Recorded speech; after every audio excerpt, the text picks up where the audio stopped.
First thing I want to do is get very super simple here and talk about the basic motions that we have at our shoulder joint, specifically the glenohumeral joint.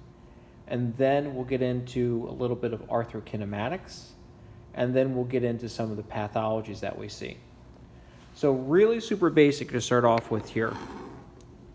Here's my glenoid. There's my humerus. Those are obviously going to fit together to make my glenohumeral joint. Flexion.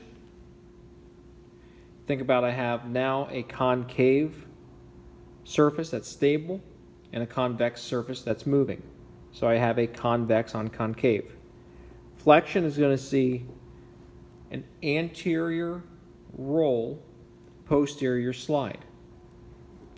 Abduction, as we move our glenohumeral joint so we can see it from front to back, anterior to posterior.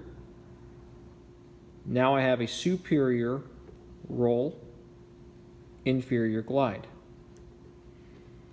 External rotation, we're going to look at it again here from the lateral view. That's what external rotation is going to look like. With external rotation, what we're going to see, because the humeral head will now be oriented towards the anterior portion, is that we're going to have a little bit of roll. Okay? So posterior roll, as we see, my dot moves posteriorly, but I also have anterior slide. Internal rotation, the opposite's going to happen. Look at my little dot here. That's going to roll anteriorly, sliding posteriorly. Now, pathologies. If I translate my shoulder, translate my humerus specifically, inferiorly, it's going to look like that. Okay? This is called a subluxation. If I translate my humerus anteriorly, it's going to look like that.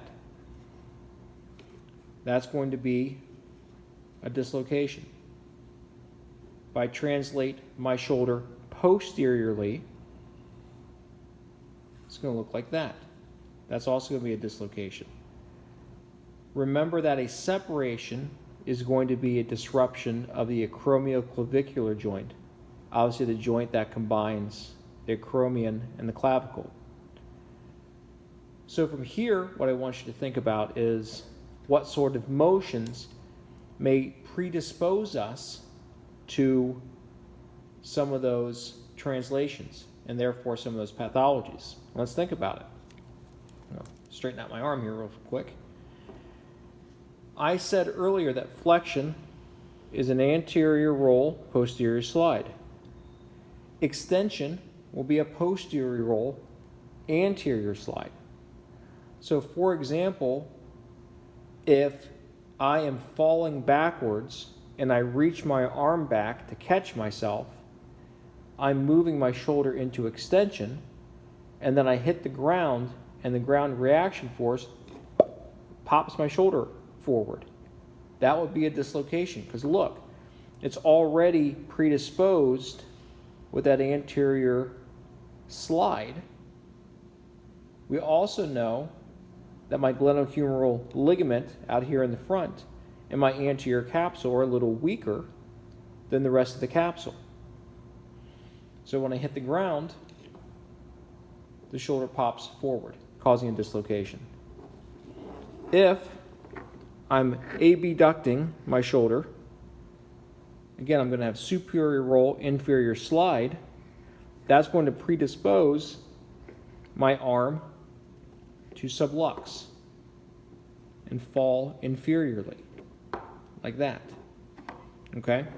So hopefully you can take some of these motions, start moving them on yourself, start looking at them, and start really thinking about how I move my humerus around and what mechanics are happening, okay? Because that's something we're really going to have to start thinking about as we become physical therapists. One more motion that I want to do, think about this one, okay? If I abduct and then I externally rotate,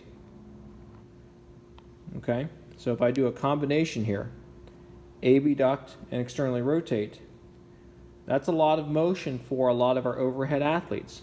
Serving a volleyball, serving a tennis ball, pitching a baseball, things like swimming. A lot of it involves abduction and external rotation. So think about some of those mechanics as we're moving through this material. And I'll see everyone in lecture on Monday.